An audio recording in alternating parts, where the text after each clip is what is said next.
السلام علیکم ورحمۃ اللہ وبرکاتہ۔ امید ہے آپ سب لوگ خیریت کے ساتھ ہوں گے انشاءاللہ۔ میرا آج کا جو موضوع جس پہ میں نے بات کرنی ہے وہ ہے جو دنیاوی لحاظ سے تو بد اخلاقی ہے اور دینی لحاظ سے وہ اخلاق ہے۔ وہ کیا ہے؟ سورہ نور کی آیت نمبر 28 کے اندر رب تعالیٰ فرما رہا ہے کہ پھر اگر تم ان میں سے کسی کو نہ پاؤ تو ان میں داخل نہ ہو یہاں تک کہ تمہیں اجازت دی جائے، اور اگر تم سے کہا جائے واپس چلے جاؤ تو واپس ہو جاؤ، یہ تمہارے لیے زیادہ پاکیزہ اور اللہ جو کچھ تم کرتے ہو اسے خوب جاننے والا ہے۔ اب یہ جو سورہ نور کی آیت نمبر 28 ہے یہ ذکر کر رہی ہے کہ ہم نے کسی کے گھر میں کیسے داخل ہونا ہے، کسی کے گھر میں کیسے جانا ہے۔ یہاں پہ ایک حدیث بڑی خوبصورت ہے جو کہ ابو موسیٰ اشعری رضی اللہ عنہ نے عمر بن خطاب رضی اللہ عنہ سے ملنے کی اجازت چاہی، لیکن اجازت نہیں ملی۔ غالباً وہ اس وقت کسی کام میں مشغول تھے، تو 2-3 بار پوچھنے کے بعد پھر ابو موسیٰ اشعری وہاں سے واپس لوٹ گئے۔ پھر جب حضرت عمر رضی اللہ عنہ فارغ ہوئے تو انہوں نے پوچھا تو انہوں نے کہا کہ ان کو اندر بلاؤ، میں نے اس کی آواز نہیں سنی، تو انہوں نے کہا وہ تو واپس چلے گئے۔ تو حضرت عمر رضی اللہ عنہ نے ان کو دوبارہ واپس بلایا تو اور کہا کہ آپ واپس چلے گئے، تو ابو موسیٰ رضی اللہ عنہ نے کہا کہ ہمیں اسی کا حکم نبی کریم صلی اللہ علیہ وآلہ وسلم نے دیا ہے، تو کہ 3 مرتبہ اجازت مانگو، اگر اجازت نہ ملے تو تم واپس پلٹ جاؤ۔ اس پر حضرت عمر رضی اللہ عنہ نے کہا کہ کوئی گواہ لے کر آؤ اس حدیث کے اوپر، تو پھر حضرت ابو موسیٰ رضی اللہ جو تھے وہ ایک انصار کی مجلس میں گئے اور ان سے حدیث کے متعلق کہا کہ کوئی جانتا ہے تو بتائے، تو ان لوگوں نے کہا کہ اس کی گواہی تو کوئی تمہارے ساتھ وہ دے گا جو ہم میں سے بہت کم عمر ہے۔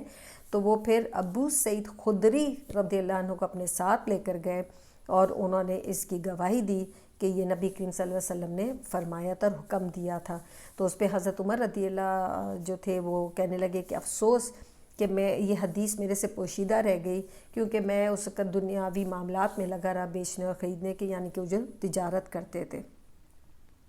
اسی طرح ایک مرتبہ نبی کریم صلی اللہ علیہ وآلہ وسلم نے سیدنا سعد بن عبادہ رضی اللہ عنہ سے اجازت مانگی گھر میں اندر داخل ہونے کی، آپ نے سلام کیا۔ حضرت سعد نے بڑی ہلکے سے جواب دیا پر بڑے ہلکے سے دیا کہ جو نبی کریم صلی اللہ علیہ وسلم نے نہیں سنا۔ پھر آپ صلی اللہ علیہ وسلم نے دوسری بار سلام کیا، حضرت سعد نے جواب دیا۔ پھر آپ صلی اللہ علیہ وسلم نے تیسری بار جب سلام کیا، حضرت سعد نے جواب دیا، لیکن پھر آپ صلی اللہ علیہ وسلم واپس پلٹ کے جانے لگے، تو حضرت سعد بن عبادہ جو تھے وہ جلدی سے باہر نکلے اور آپ صلی اللہ علیہ وسلم کو روکا اور کہا کہ نبی کریم صلی اللہ علیہ وآلہ وسلم میں نے آپ کی آواز سن لی تھی اور میں جواب بھی دے رہا تھا، مگر میں آپ سے بہت زیادہ برکتوں کی اور دعاؤں کی امید کر رہا تھا، اس لیے میں آپ کو اندر بلانے سے روکا ہوا تھا کہ مجھے آپ کی دعائیں لینی تھی تاکہ زیادہ سے زیادہ مجھے اللہ تعالیٰ کی رحمتیں اور برکتیں نازل ہوں میرے پہ، تو پھر میں اس لیے آپ کو جواب نہیں دے رہا تھا۔ خیر نبی کریم صلی اللہ علیہ وسلم ان کے ساتھ اندر گھر تشریف لے گئے اور کشمش آپ صلی اللہ علیہ وسلم نے نوش فرمائی۔ پھر آپ صلی اللہ علیہ وسلم نے فرمایا کہ کھانے کے بعد کہ سعد یہ جو تمہارا کھانا ہے یہ نیک لوگوں نے کھایا ہے، فرشتے تم پر رحمت بھیج رہے ہیں اور تمہارے ہاں روزے داروں نے روزہ افطار کیا ہے۔ اس کا مطلب ہے کہ روزے دار کون تھے؟ وہ فرشتے ہی روزہ دار تھے۔ اسی طرح ایک اور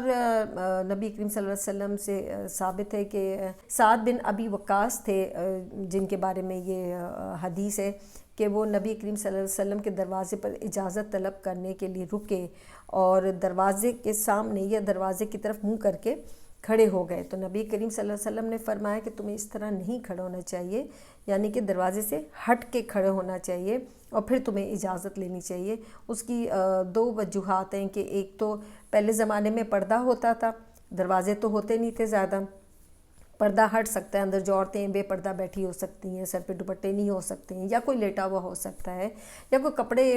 بدل رہا ہو سکتا ہے، تو اس لیے منع فرمایا کہ دروازے کے سامنے نہیں کھڑے ہو کے دیکھنا کہ تم بے پردگی نہ ہو۔ ابھی تو زمانہ فرق بن چکا ہوا ہے، ابھی دروازے بہت دور دور ہو چکے ہوئے ہیں اور آرام سے آپ جب اندر داخل ہوتے ہیں تو کوئی نظر نہیں آ رہا ہوتا، لیکن یاد رکھیں ابھی بھی کروڑوں گھر ایسے ہیں جو دروازہ کھولتے ہی اندر جھلک آتی ہے، بلکہ بہت سارے آپ کو ایسے محلے بھی ملیں گے کہ جہاں پہ پردے ابھی بھی پڑے ہوتے ہیں، تو لہٰذا ان کی طرف منہ کر کے نہیں کھڑے ہونا، آپ نے دروازے کی ایک اوٹ لینی ہے، وہاں پہ آپ نے سلام کرنا ہے یا دروازے کو کھٹکھٹانا اور بتانا ہے کہ کون آیا ہے، ٹھیک ہے۔ تو یہ طریقہ کار ہمارے دین نے بڑے خوبصورت طریقے سے ہمیں سمجھا دیا ہے۔ اسی طرح ایک اور ہے کسی کے گھر میں جھانکنے والی بات کے اوپر، قیس بن سعد نے بیان کیا ہے اور ان سے ابن شہاب نے بیان کیا ہے اور انہیں سہیل بن سعد الساعدی رضی اللہ عنہ نے خبر دی کہ ایک آدمی نبی کریم صلی اللہ علیہ وسلم کے ایک دروازے کے ایک سوراخ میں سے اندر جھانکنے لگا۔ اس وقت نبی کریم صلی اللہ علیہ وسلم ایک لوہے کی کنگھی سے اپنے سر کو جھاڑ رہے تھے، تو جب آپ نے اسے دیکھا تو کہا کہ اگر مجھے معلوم ہوتا کہ تم باہر میرا انتظار کر رہے ہو تو میں یہ جو لوہے کی کنگھی تمہاری آنکھ میں چبو دیتا، یعنی کہ آنکھ کو ایک چبونے کا مطلب یہی ہے زور سے کہ وہ پھٹ سکتی تھی یا کچھ بھی ہو سکتا تھا، کیونکہ یہ کوئی طریقہ نہیں ہے کہ تم کسی کے اجازت لینے کے لیے اس کے گھر کے اندر جھانکو۔ جب آپ کسی کے گھر کے اندر جانا چاہیں تو اس سے اجازت طلب کریں، اس سے 3 بار آپ سلام کریں، سلام کا جواب نہیں ملتا آپ واپس چلے جائیں، یہاں تک کہ آپ اپنے ماں باپ کے گھر بھی جائیں تو اجازت طلب کریں۔ اور یہ کچھ اس کی وجہ یہی ہے کہ بے پردگی نہ ہو، کوئی انسان اس وقت کس حالت میں ہو تو آپ کو یہ نہیں کرنا ہے۔ سیدنا ابن عباس رضی اللہ عنہ فرماتے ہیں کہ لوگ ادب کو جو ہے نا چھوڑ چکے ہیں، جتنی بھی ادب کے بارے میں آیتیں ہیں نا ان کو بھلا بیٹھے ہوئے ہیں۔ تو عطا رحمۃ اللہ علیہ نے ان سے پوچھا کہ میرے گھر میں یتیم بہنیں ہیں تو کیا میں ان کو جو ہے اجازت لے کے اندر داخل ہوں؟ تو انہوں نے کہا کہ بالکل آپ کو اجازت لینی ہے۔ انہوں نے پھر سے پوچھا کہ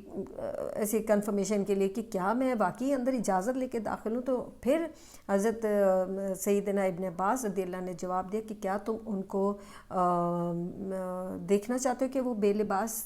اگر بیٹھی ہوں تو کیا تم دیکھ سکتے ہو ان کو؟ تو وہ پھر انہوں نے کہا کہ نہیں، تو انہوں نے کہا پھر اجازت طلب کرو۔ لیکن پھر انہوں نے تیسری بار یہی سوال کیا تو اس پہ انہوں نے حضرت عباس نے ان کو فرمایا کہ کیا تم اللہ کا حکم نہیں ماننا چاہتے یا ماننا چاہتے ہو؟ تو انہوں نے کہا ماننا چاہتا ہوں۔ تو پھر انہوں نے کہا کہ مت جاؤ ایسے، اور وہی بات انہوں نے کی کہ اپنے والدین کی طرف بھی جاؤ، اپنی ماں سے ملنے بھی جاؤ تو دروازے کو کھٹکھٹا کے اجازت طلب کر کے اور پھر آپ نے اندر جانا ہے، بغیر اطلاع کے، بغیر اجازت کے نہیں جانا، کیونکہ بے پردگی ہونے کا خوف ہوتا ہے۔ تو بے پردگی کی وجہ سے اور ایک طریقہ کار ہے جو یہ سب کچھ منع کیا ہے۔ اچھا، آئندہ آپ نے کسی کے گھر جانا ہے، آپ کال کریں، پوچھیں آپ گھر پہ ہیں، میں آ سکتا ہوں، کوئی آپ ضروری کام میں تو نہیں مصروف، یا پھر میسج چھوڑیں کہ کیا میں آ جاؤں، جواب آئے گا تو آپ چلے جائیں۔ اگر وہ مصروف ہیں تو آپ کا بھی وقت بچے گا اور وہ بھی کسی پریشانی میں دوچار نہیں ہوں گے، پریشانی سے دوچار نہیں ہوں گے۔ تو ہم لوگوں کو اس چیز کو سمجھنا ہے۔ آپ سب اپنا بہت خیال رکھیں، خوش رہیں، خوش رکھیں، خوش رکھنا سب سے زیادہ ضروری ہے۔ اپنے دلوں کو صاف کریں۔ کہنے کہ تو ہم 5 وقت کی نمازیں ادا کرتے ہیں، بڑے بڑے اذکار کرتے ہیں، لیکن دلوں میں ابھی بھی ہمارے نفرت ہے، سچ نہیں بول پاتے ہیں ہم۔ سچ کیوں نہیں بول پاتے ہم؟ اس کو ضرور سوچیں۔ السلام علیکم ورحمۃ اللہ وبرکاتہ۔